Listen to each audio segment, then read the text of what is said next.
Hi, welcome to my video.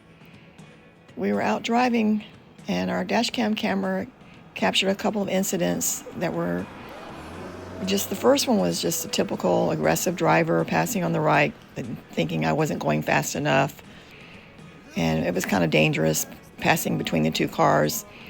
The dash cam doesn't really show the true distance. It's much closer than it appears in the video.